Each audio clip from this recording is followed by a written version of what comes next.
Good morning. This is Mona, and this is my morning view. Today, Spring Edition 2026, and it is Fiesty Friday. Fiesty Friday, the day that I get to offend, and sometimes even myself. All right, so, what are we doing? Oh, that's what that is. I thought the barbecue cover was over here, but that's the lawnmower cover. All right. Oh, let's see, distractions. What are we talking about today? We are talking about the heart of stone, the heart of flesh. Now, it talks about it in the Old Testament, don't know the address, about how he will replace our heart of stone with a heart of flesh. And so I was thinking about several things about this subject, probably about a week ago or so. And I was thinking about how in the Bible it talks about if your eye offends, you pluck it out. If your hand offends, you pluck it out. If you're, whatever the problem is, remove it, right? If you're prone to lust or, see things and you want it or whatever, get rid of the eyeballs. If you tend to steal, cut off your hand. And so there was a story, I don't know how long ago it was that I heard this story, but it talked about an individual that now mind you, this is not a true story. But it talks about an individual that had a problem with lust, so he plucked out his eyes. Took out his eyes, and now he's feeling his way around, and he is he's stealing. So he cuts out his hands, and he's like, it didn't stop the sin, getting the eyes out didn't stop the sin. Stealing, cutting his hands off, it didn't stop the sin. And then it's like, my feet carry me to sin. So chop off the feet, chop off the legs. And he would still have these thoughts of sin. He would still do things. He would still say things. Okay, cut off the tongue, whatever it is. Cutting all the parts, and he cuts off all the parts, and it's like, I still sin. And the reason why is it's not the eyes that is the root of the problem. It's not the hands that are the root of the problem. It's not the feet that carry us towards that propensity that is the problem. It is the heart. We have this heart of stone. And a lot of times, we have built that heart of stone ourselves by, one, rejecting God. The other, circumstances around us has caused us to build walls and have our hearts hardened. So, when we don't forgive others, when something happens to us, right? It happens to us and we're like, not going to forgive that person because it just ruined my entire life.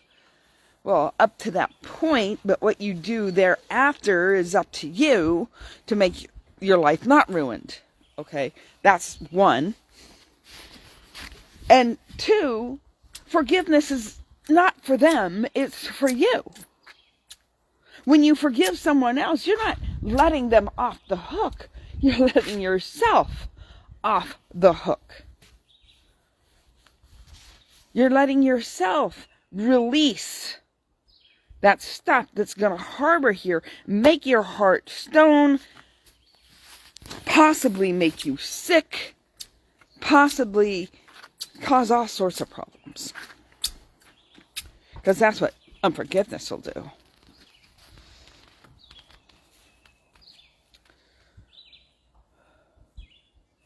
The heart of stone. So does that mean you cut out your heart Well, if you cut out your heart, you're going to cease to exist. I mean, unless you get like a pig's heart or a mechanical heart. But even those sometimes are rejected by your body. So this removing of your heart isn't going to really work because, well, you're not a physician, for one. But the great physician, he can take out your heart of stone and replace it with a heart of flesh. And yes, I know that sometimes the flesh in the Bible represents carnality, but it's also soft. Flesh it's not bone. It's soft. But your heart of stone, that building up the walls, that hardening of your heart, that place that says, I'm not letting anybody mess with me ever again. I'm not going to forgive that person. Whatever it is. Here's your heart of stone. Built. Created. By you.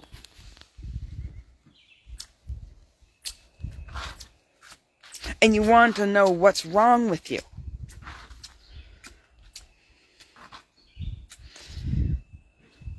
But God can make that heart of stone soft.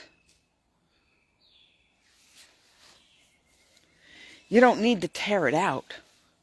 You just need to go to the great physician who can replace your heart of stone with a heart of flesh. With tenderness. With the fruit of the Spirit. We've been talking about that lately. Fruit of the Spirit.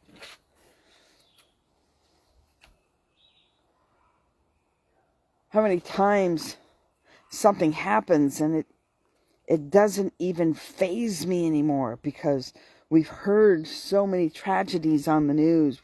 We've seen so many things in our life, and it's like just another day.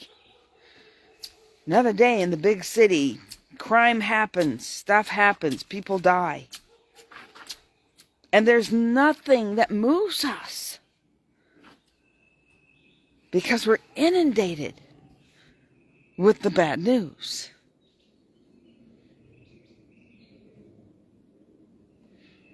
That hardness, that callous,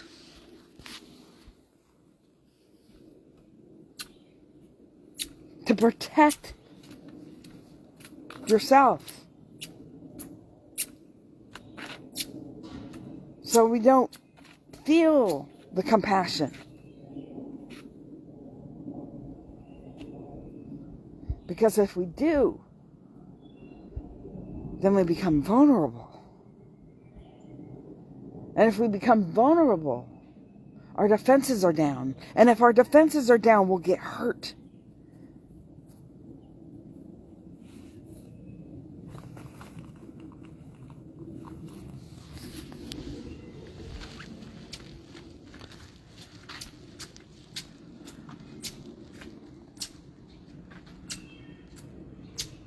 A lot of times we get hurt because we hold on to things too tightly. We don't want to release anything. We're afraid of loss.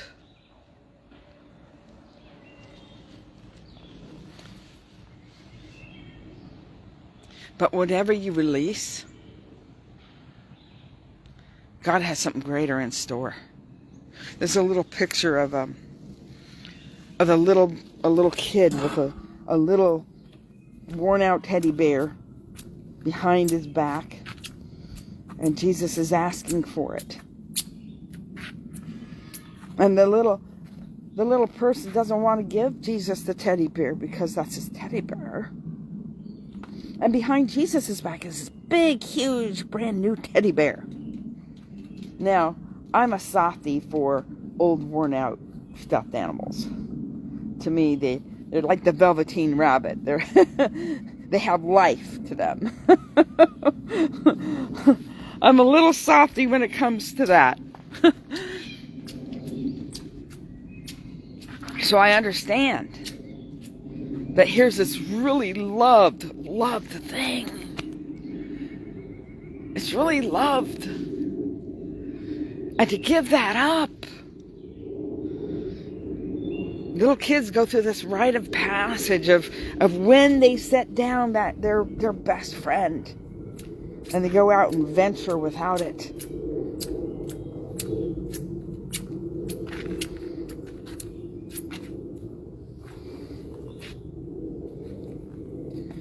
It takes a lot. And that really never leaves us. That idea never really leaves us, that we left something behind. We'll miss it. We don't want to lose it. We certainly don't want to give it away. We don't want to...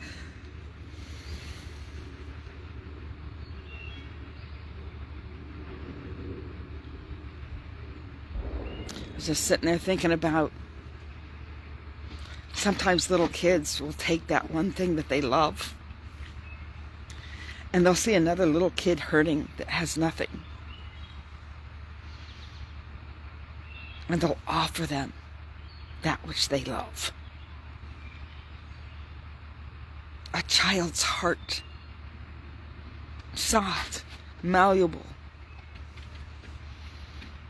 hasn't had the chance to harden the way ours is hardened through life and circumstances.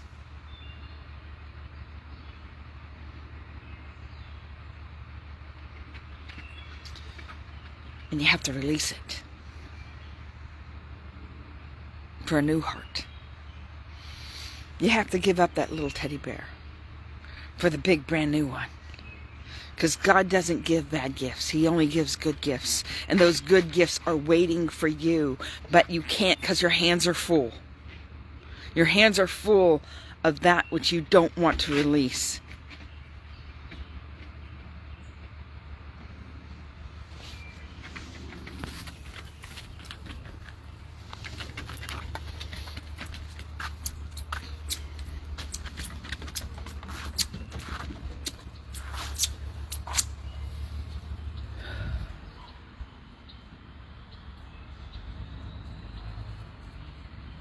Jesus loves you.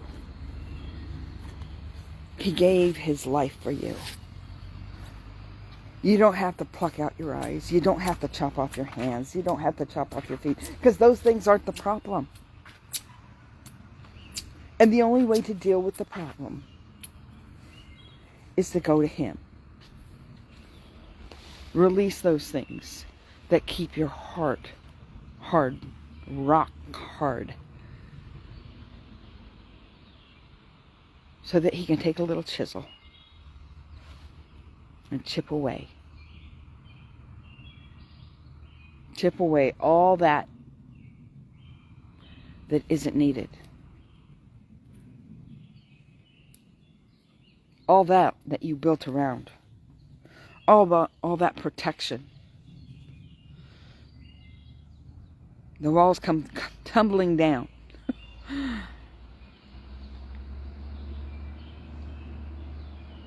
And you can love again. All right. That's all I got for you today. Blessings, everybody. Have a great day. I will see you on Monday. Memory Monday. We'll see what we're going to talk about. Don't know yet. Won't know till Monday, I'm sure. Make sure you go over to YouTube. Mona E. Harrison, different than my Facebook profile. You'll see my white hair, my beautiful face. You'll know you're in the right spot. Subscribe, like, share, comment. Get all the bells and whistles, notifications, do it all. Make sure you like, share, and comment here on Facebook as well. Both places helps the algorithm, helps this message get out to more people. I don't care too much of whether you like it or you don't, as far as physically like it, to the extent that, that I get worried about it. I don't. I just know that it helps the algorithm. And so if you like the content, if you would like other people to see the content, help the algorithm. That's all I'm saying. So with that, you know, I don't need validation from how many likes I have or how many comments. And if you disagree, I mean, or if you have something extra to say, it's okay. I'm cool with that. All right. Blessings, everybody. Have a great day. And I will see you Monday.